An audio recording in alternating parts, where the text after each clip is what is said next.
Was Steam hacked and was its data leaked? Did passwords go out to anyone? Valve ultimately says no, none of that happened. And new allegations about Bungie stealing art assets from an artist on Twitter. And finally, let's talk about the death of traditional games media. You know, all of those gaming journalist outlets that gamers tend to hate for some reason. Is the hate justified though? But if you like this video or any other video I've made, please like, subscribe, and share with all of your friends.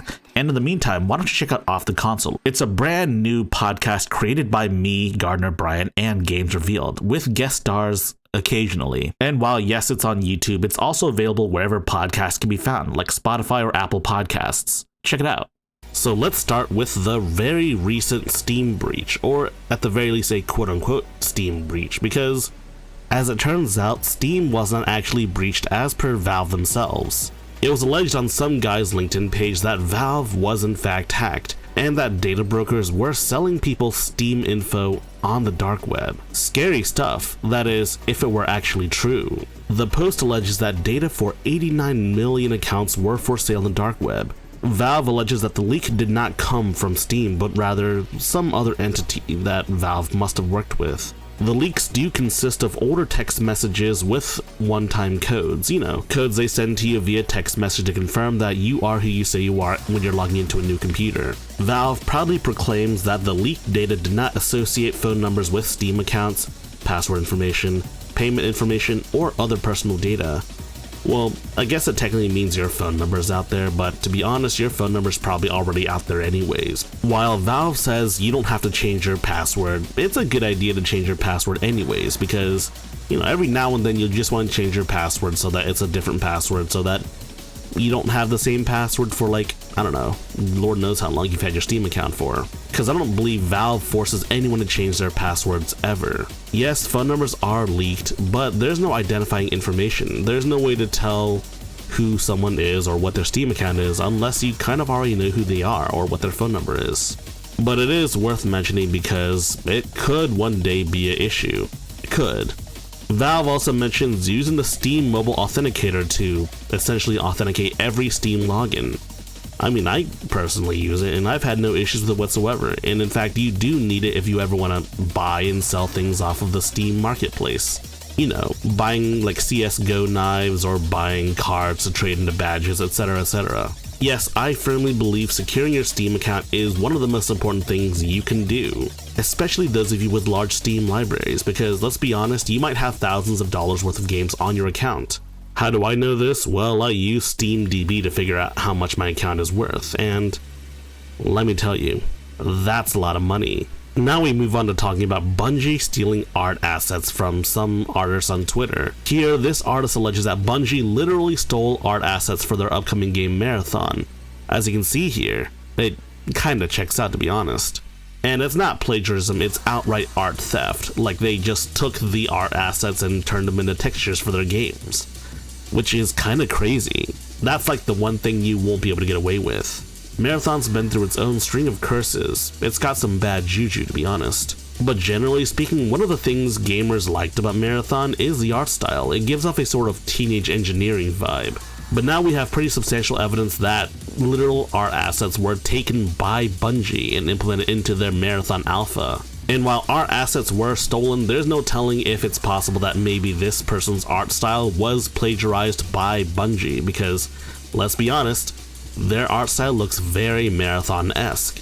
In my humble, non-professional opinion, this whole art theft thing has really cast a shadow on if the art style of Marathon is even really that unique. Maybe it wasn't just the pictures that they downloaded, but also just mimic the art style of that person.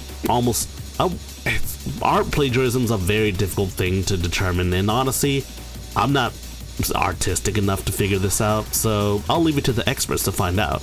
But that's just my general conjecture. But Bungie has come out and confirmed that this act of theft was performed by someone that used to be at Bungie, meaning that as of the writing of this tweet, they're no longer with Bungie. There's no telling if they just got fired for plagiarism, or maybe they got fired for an unrelated reason, but their theft is still in the game itself. Only time will tell, and this needs to be rectified immediately.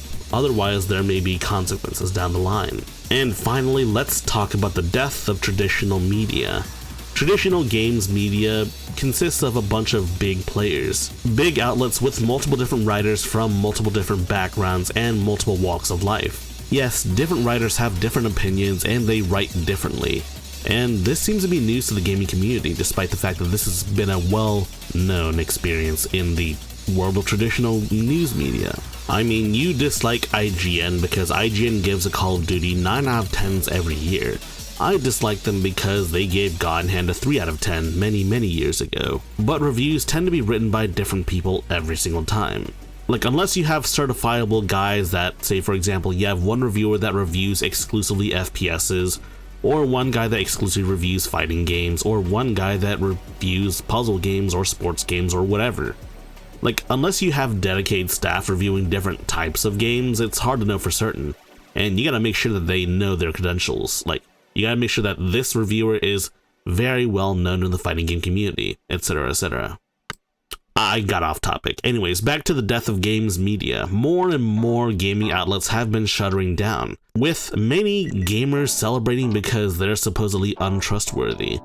And for what it's worth, I don't trust some of their takes either. But many people see the age of streamers and content creators as a new golden opportunity to reshape games media as a whole. And let me tell you, some YouTubers are very much just as biased as some of the reviewers you claim are biased. Like, for example, I'm not really an RTS kind of guy, so my opinions on RTSs aren't super important because, I mean, I'm probably never going to review RTSs because they're just not my jam. But there certainly are YouTubers out there that are good at things like RTSs. Gardner Bryant, for example, is a Linux YouTuber, but he's also primarily an RTS gamer, and he knows his stuff. At least, I think he does. I don't know enough to dispute him. The big question now is what happens to video games when games media goes away, because there's gonna be a change. And of course, very recently, Valve updated their top charts page. On Steam, you can see what games are selling really well. You can sort by daily, monthly, or even weekly. So for example, let's look at April's monthly releases. As you can see here, you can see the top 12 games that sold on Steam during this period.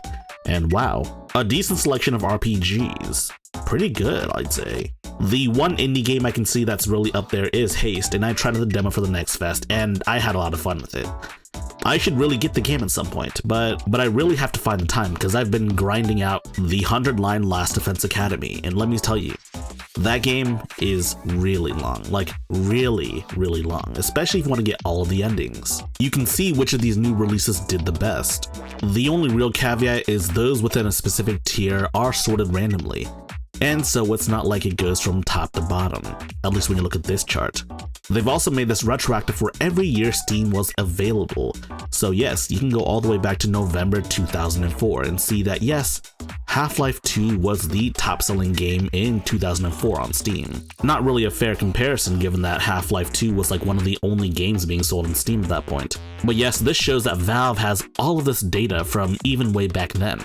And yes, they've made it available for just about anyone to use and see. If you like this video, please press the like button and check out our other videos. And if you like those other videos as well, be sure to press the subscribe button and share the good gospel of high-tech lowlife with your friends. Furthermore, we have a community Discord for enlightened individuals such as you. And if you wish to further support high-tech lowlife, be sure to check out our Patreon page. Links in the description.